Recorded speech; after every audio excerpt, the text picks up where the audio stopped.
अस्सलाम वालेकुम व्यूअर्स। तो आज हमारे पास सेकेंड लेक्चर है चैप्टर 4 का, जिसका नाम है pollutants and there effects on environment.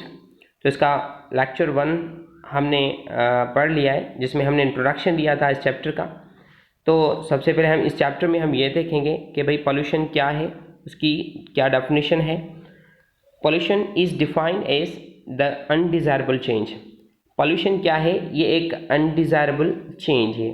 अब अनडिज़ायरेबल कहते हैं हम नापसंदीदा, चेंज मीन्स तब्दीली। ये एक नापसंदीदा तब्दीली होती है। अब नापसंदीदा तब्दीली किस में आएगी, किस में होगी?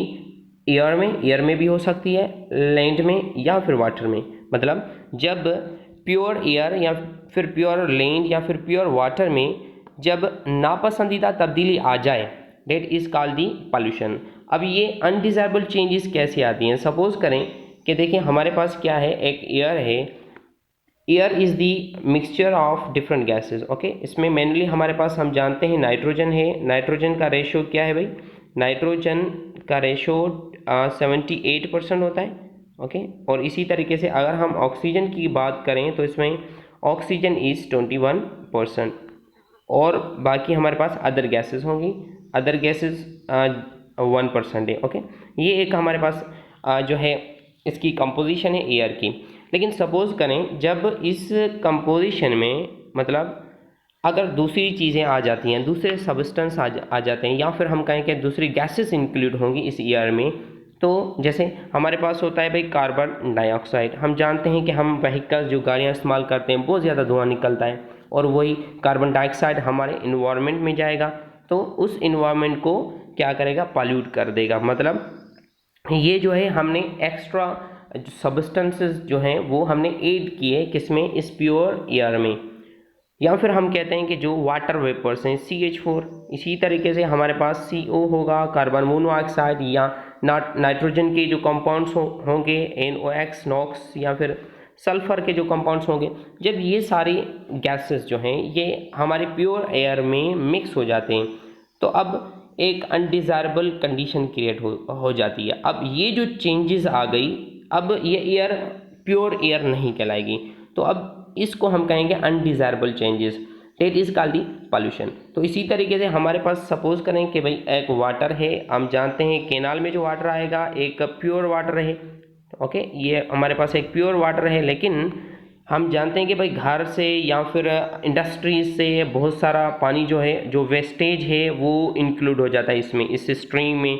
जो सीवेज वाटर होगा या फिर दूसरा जो वाटर है, ये सारे जब इस प्योर वाटर में इंक्लूड हो जाता है, तो अब प्योर वाटर को ये एक मतलब कि है इसकी जो कंडीशंस हैं जो वो चेंज हो जाती हैं, तो ये अब अनप्योर वाटर बन गया। जब इम्प्योरिटीज़ शामिल हो जाएं एयर में या फिर वाटर में, तो वो एक अनडिज़ायरेबल चेंजेस क्रिएट हो जाती हैं। डेट अनडिज़ायरेबल जो चेंज है एयर में हो या फिर लैंड में हो या फिर वाटर में हो, that is called the pollution. Okay, अब पॉल्यूशन की वजह से होता क्या है कि भाई उस वाटर की या फिर एयर की कुछ जो है करैक्टरिस्टिक्स चेंज हो जाती हैं। सपोज करें फिजिकल उसकी करैक्टरिस्टिक्स है, या फिर केमिकल, या फिर जो है बायोलॉजिकल जो करैक्टरिस्टिक्स हैं ये चेंजेस हो जाती हैं।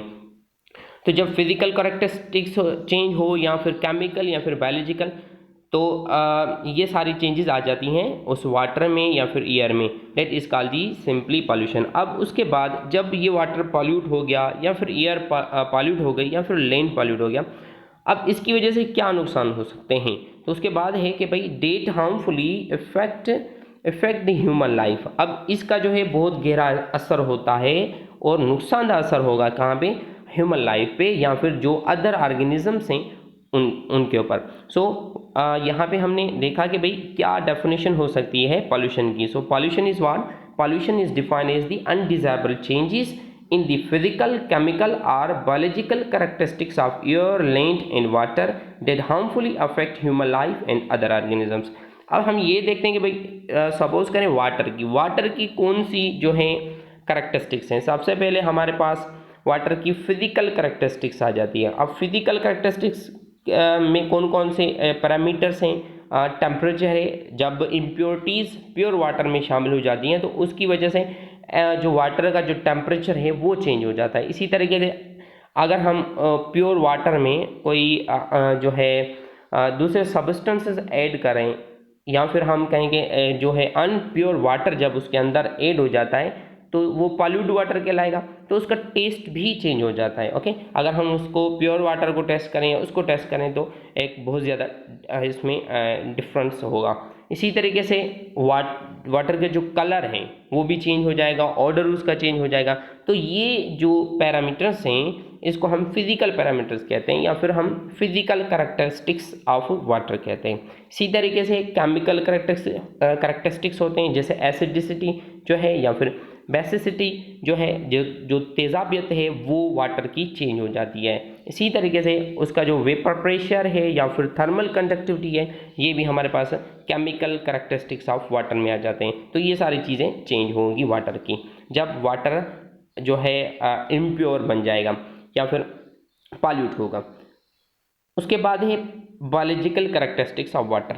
अब बायोलॉजिकल कैरेक्टरिस्टिक्स कौन से होंगे, जैसे अगर फॉर एग्जांपल वाटर में हम सीवेज वाटर अगर उसके अंदर प्योर वाटर में इंक्लूड होगा, या फिर इंडस्ट्रीज में बहुत ज़्यादा जो है वेस्टेज निकलता है, बहुत ज़्यादा वेस्ट वाटर जो है वो हम प्योर वाटर में उसको हम छोड़ते हैं, तो उसकी वजह से जो है वाटर में बहुत ज़्यादा जो है उसकी चेंजेस आ जाती हैं। उसके अंदर जो बायोलॉजिकल चेंजेस है, the biological characteristics of water body refers to a variety of living organism that can be found in water. मतलब जो मुख्तलिफ लिविंग ऑर्गेनिजम्स हैं जो हम वाटर में उनको फाउंड कर सकते हैं, जो देख सकते हैं, उनकी जो है कंडीशंस जो हैं वो चेंज हो जाएंगी। मतलब कि जब इम्प्योर वाटर आ जाएगा तो वहाँ पे बहुत ज़्यादा जो हैं माइक्रो ऑर्गेनिजम्स जो है वो क्रिएट हो जाएंगे, जैसे फॉर एग्जांपल वायरसेस हो गया, या फिर बैक्टीरियाज हो गया, या प्रोटोजोआस हो गया। तो ये सारी जो है बायोलॉजिकल कैरेक्टरिस्टिक्स ऑफ वाटर में आ जाते हैं। ओके, तो अब ये हमारे पास कैरेक्टरिस्टिक्स थे वाटर के। उसके बाद हम ये देखते हैं कि भाई what are the pollutants. Pollutants क्या हैं, पॉल्यूटेंट्स हम किसको कहते हैं? So the harmful substance which damage the environment are called pollutants. मतलब वो जो नुकसानदा जो सब्सटेंसेज हैं, वो जो नुकसानदा गैसेस हो सकती हैं, या फिर हमारे पास सॉलिड वेस्ट हो सकता है, या लिक्विड वेस्ट हो सकता है। अब उनकी वजह से जो हमारा इन्वायरमेंट पॉल्यूट हो रहा है, that is called pollutants. Okay, जो मेनली हमारे पास मेजर पॉल्यूटेंट्स हैं वो कौन से हैं?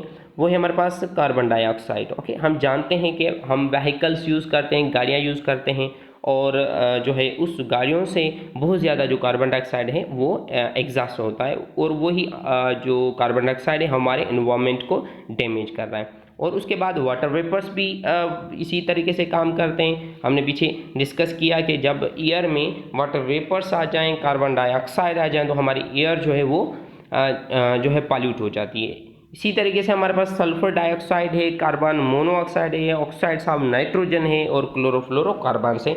तो ये सारे मेजर पॉल्यूटेंट्स हैं। ओके, तो यहाँ पे ये जो कार्बन डाइऑक्साइड है, water vapour, sulphur dioxide, carbon monoxide, oxides of nitrogen, या फिर क्लोरोफ्लोरोकार्बन्स, हम इनको वन बाय वन डिस्कस करेंगे। लेकिन उससे पहले हम ये देखेंगे भाई जो पॉल्यूशन है, पॉल्यूशन के कितने टाइप्स होते हैं। There are 3 types of pollution. वैसे होते तो 4 हैं। ओके, तो यहाँ पे हमारे कोर्स में 3 हैं, तो इस वजह से हम 3 को डिस्कस करेंगे, इन 3 को ही डिस्कस करेंगे। तो सबसे पहले हमारे पास एयर पॉल्यूशन। ओके, उसके बाद सेकंड है water pollution, then land pollution. तो पॉल्यूशन के जो हैं 3 टाइप्स हो गए, air pollution, water pollution, and जो है लैंड पॉल्यूशन।